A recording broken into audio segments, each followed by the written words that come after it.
Really, that divine order is the recognition of that I amness that we always fall back to. That is our order. That is our life. And in the daily word today, it says divine order supports my life. That idea of recognizing I am, and the idea of recognizing that we are that I am is that order that supports our life. And it is one of the greatest truths of life all the time. It provides our foundation for all growth and a blueprint for everything, our thought processes, our decision making. And in the daily word, it says when we feel stuck or bewildered, it is a sign that we need to remind ourselves of that. We need to say, what is really present right now? It's that I am, that we pause and we are compassionate with ourselves. We release any of those other feelings or worries or doubts and remind ourselves that we are more. We are spirit. We are the I am. And remembering this helps us be patient and trusting those decisions and trusting the flow. In Proverbs 3:5, it says, trust in this with all your heart. And here's where I'm going to veer off here. It says, do not rely on your own insight. And yet we do need to rely. We need to rely on the insight that we are the I am. Maybe some of this humanity stuff that we form in doubts and in impatience and worry are what we need to not totally rely on. And the recognition that our human outlook and our perceptions get in the way, but we do need to rely on.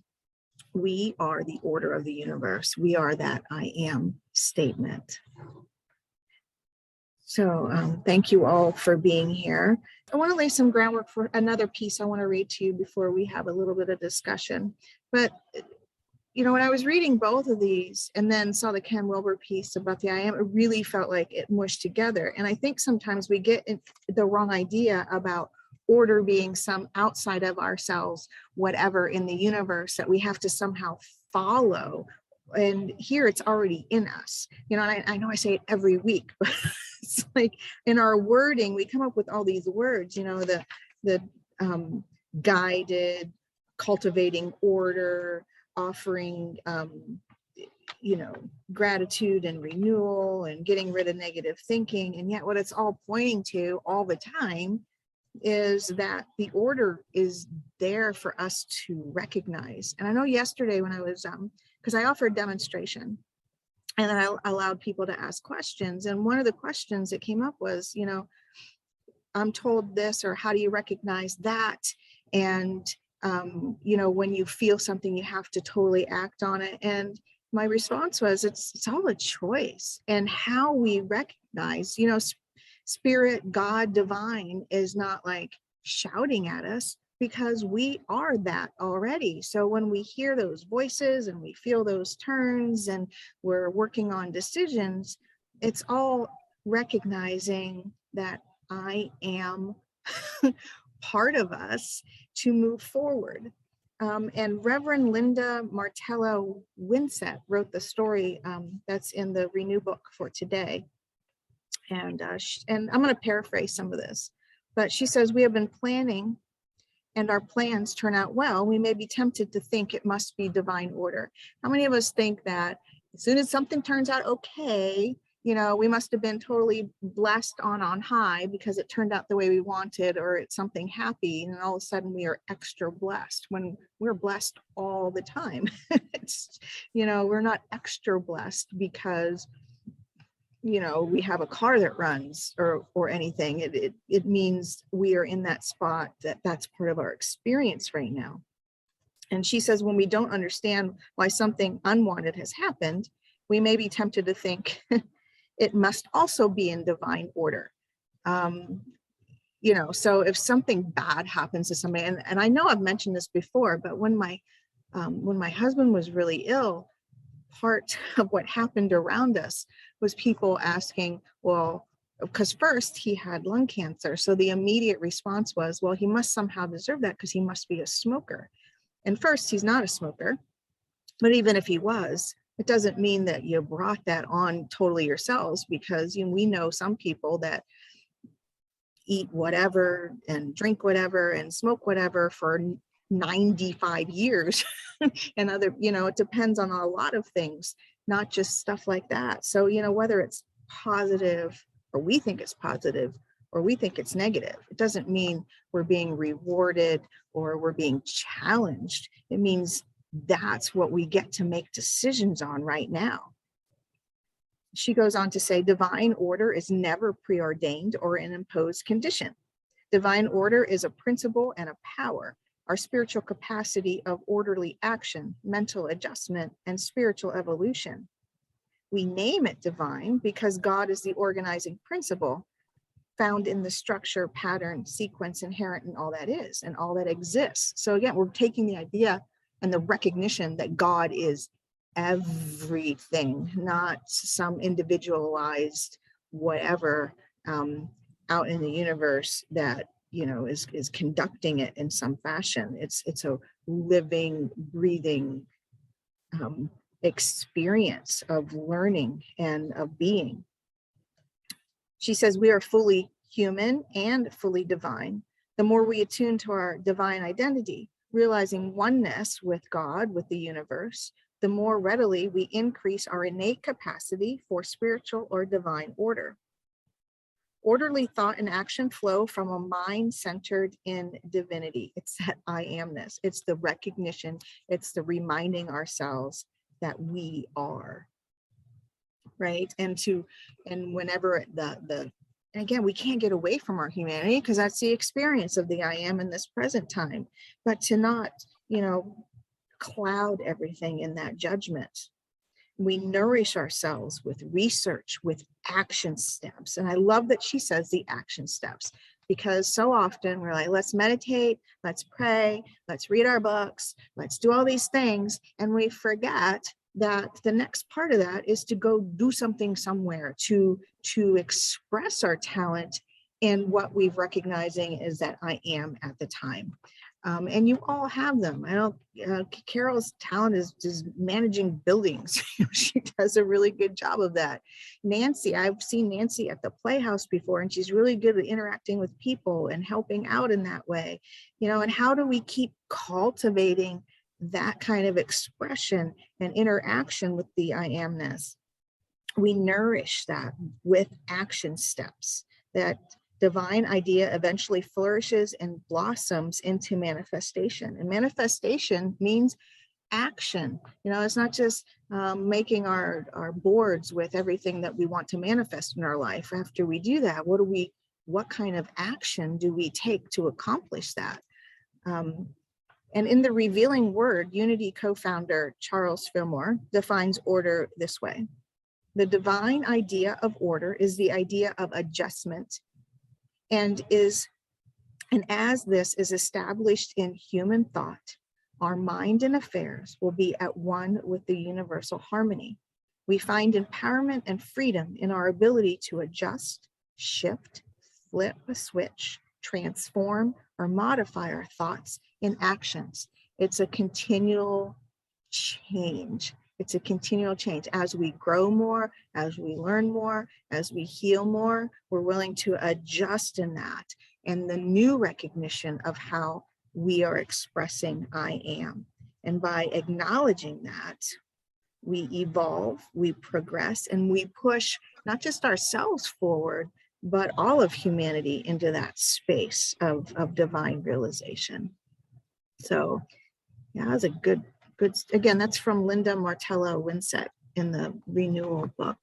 I'm going to pause a moment. Does anybody have anything they'd like to share or comment or say about any of that thus far?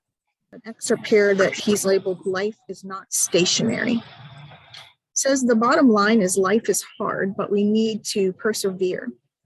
Thomas Parker Boyd tells us that if we eliminate self-limitation, we can achieve wisdom. And if we tap into our understanding that life is an ongoing process, a continuous flow, we will see how that infinite substance nurtures our existence on the physical, mental, and spiritual levels of our existence. Life is not stationary, nor can it be.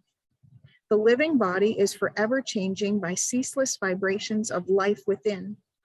The mental powers are forever, built up or depleted by the thoughts that flow from them, and the truth that is discovered by them, and that reacts upon them. The question of maintenance and renewal of life brings into view three distinct methods. First, the life of the body is constantly renewed by the use of other material forms in which divine energy is incorporated. Second, the energy and activity of the mind must be renewed and maintained by feeding on the truth found everywhere in the world about us and about our own experiences. To build up and preserve our body, we use material forms that are compounds of the infinite substance, and using it yields up certain elements of life that keep the body living. The food we eat, the water we drink, the air we breathe, are all yielding up their life to us. This is everywhere true, for the living rock yields up its life to the soil. The soil yields up its life to vegetation, vegetation in turn to the animal, and the animals yield up its life to us, and we yield up our lives to and for each other. But this illustrates the method by which the infinite life gives to us its boundless store. Every human being at birth matriculates into the University of Hard Knocks, whose tutors, pain, trouble, and trial, take us in hand and day by day seek to emancipate us from the hereditary strains of the ages and carry us up to the cosmic, to personal consciousness, eliminating the ignorance of self-limitation and separateness, and leading us to wisdom and unlimited life, the life of the divine being. Over and over, we must learn our lessons until they become part of ourselves. We do not always enjoy the process. One day we throw down the textbook and quit school, but the next day finds us at the task, for God does not discharge the teachers, and the school goes on. All wisdom and knowledge is experienced in the divine consciousness. But when it comes to the human side of it, we express only relatively. Of the things in the unlimited life, we catch prophetic glimpses in our hours of vision, but the far-reaching material and spiritual facts of existence are not fully open to us. All the worlds now and to be, all the potencies now at work and yet to unfold, for this is one thing, to bring us to that full divine awareness. We live out our life in the life of spirit. God gives out spirit's life in me. I will now manifest that life of spirit in perfect health, peace, and plenty. Again, this idea of moving forward all the time. I'm going to pause a minute. Does anybody have any comments right now? That was a lot.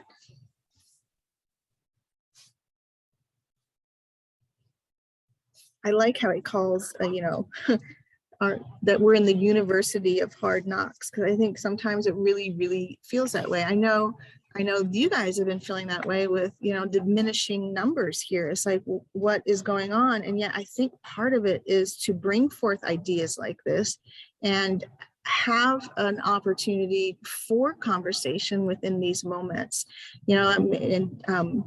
I know I'm changing the order of operation today because of circumstances, but I think maybe we need to look at things like that, because I don't know if the people that are moving forward, that are really thinking about things, are in a mindset to sit for a traditional hour and listen to everybody else, more than offering thoughts and recognition and then having a chance for a conversation, which we've been doing more and more lately.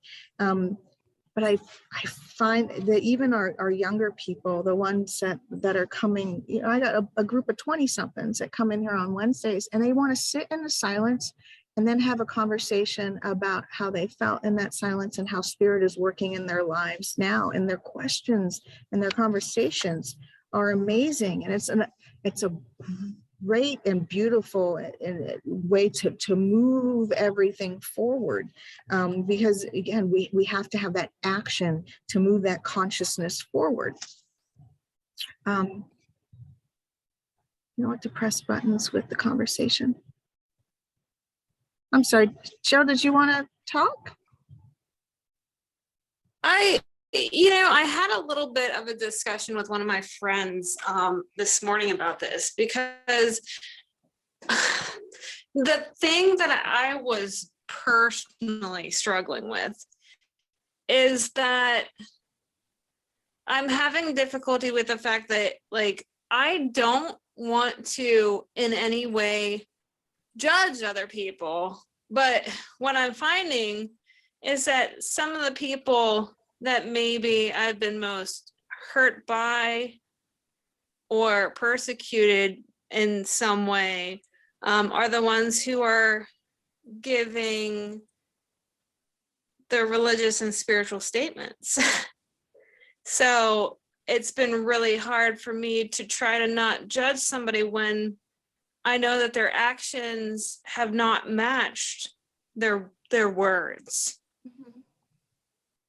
Yeah, and it's a recognition that everybody is in their own process there. So sometimes the recognition of the definitions of the words or how to create action around those words is very different than what somebody else who has maybe spent more time with that. And again, that's one of the reasons I like showing you guys Ken Wilber's stuff, because part of the teaching there and the philosophy in the integral process is realizing that as humans, we don't all recognize things in the same vein, and different pieces of ourselves could be more mature than others, right? So maybe our words are more mature, but our actions are not, or maybe they don't correlate because of how we separate up our lives. Like maybe, you know, there's a recognition sometimes, and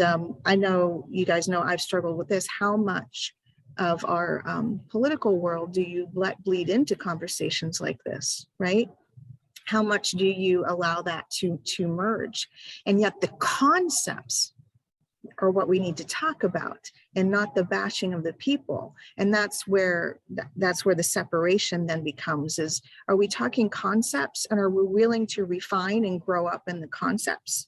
Are we willing to recognize that there are some people that just are not in a space of growing up to see the world in a perspective that maybe we are, you know, and to recognize that we still have to grow up in our own perspective, you know, and then to offer that energy exchange of awareness, I think helps raise the bar for everybody. And it's really hard, because especially when those people that are saying things are maybe our closest friends, or ones that have been with us the longest, or blood relatives that, you know, are with us a lot. And yet, you know, in our principles, we recognize that everybody is working at it at a different rate, and to recognize that it's their path, right? And not that it's not hurtful, but those are the things that we place on the side sometimes in this wisdom. All wisdom and knowledge is experienced in the divine consciousness. So what we are recognizing in the moment on how we're reacting is just as important as recognizing that the way they're reacting is not something that we want to take on for ourselves. There's a wisdom in that, and an experience and a knowledge. And the more we're willing to act on that, instead of holding it in and with resentment, and act in a way that shifts that, you know, and how we live our life and how we use our own words, and recognizing it's not so much they and us, but how we're defining some of these same words of divinity and soul and everlasting life. You know, are there our definitions of that the same? You know, and sometimes, honestly, sometimes people just aren't ready for the conversation, and we need to recognize that too. I remember, and it was beautiful for me to watch. There's I was at a workshop about 5 years ago, and one of the teachers, we had gone out to eat, and one of the teachers was at my table, and I have great respect for this man. And there was another lady at the table that I did not know. And she said something, and this is, she said something about her experience and asked him a question. And his response, I got really excited at the response because I'm like, oh, wow, that's the way I've been thinking for years. And somebody just said it and I thought I was crazy. And here's this man that's my teacher in this class that I'm respecting that says this, right? And the response from the other lady was kind of, just not in the same place. It was a more archaic recognition of that topic. And I watched it play out, and instead of trying to further his understanding there, he left what he said lay there, let her say what she needed. And then we went back to talking about how everybody's food was, because there wasn't enough middle ground or recognition that, that conversation could even take place in that moment, which bummed me out terribly because I'm like, here's my opportunity. But it was a great learning experience, and to see how somebody else in real time handled this recognition that somebody's vocabulary, their definitions of the same topic were not the same, and that they were more in a mythic type realm, and they were more in an integrated realm of understanding. And to not diss her for that at all, to recognize that she could say what she needed to say and be supported in that, but the conversation from the viewpoint that he was having just couldn't take place at that time with that kind of mindset present, that there needed to be, more perspective there, especially at a dinner lighthearted situation. Does that make sense? So, and then, and that was an action moving forward. It was a walking the talk sort of, thing, respecting somebody else for where they're at, understanding that you have such a different perspective, that right now that conversation can't take place, right? And then sometimes they can. I mean, there's lots of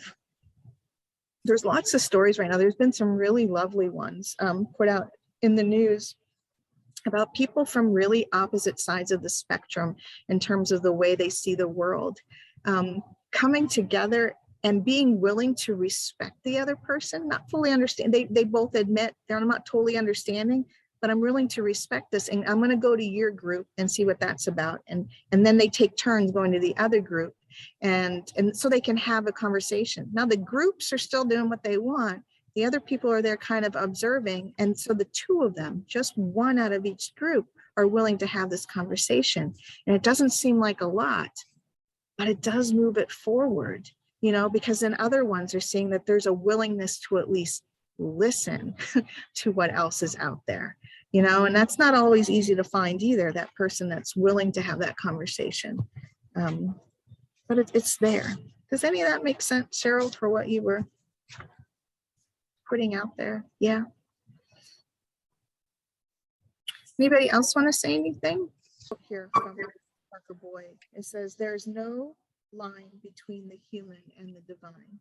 So even when we're recognizing people that don't hold our viewpoint, there's still no line between them and the divine either. And the point is, are we recognizing them in space? Are we willing to recognize it? And if we are recognizing it, how are we acting on it? Are we hiding in ourselves because we know that the people around us aren't feeling the same?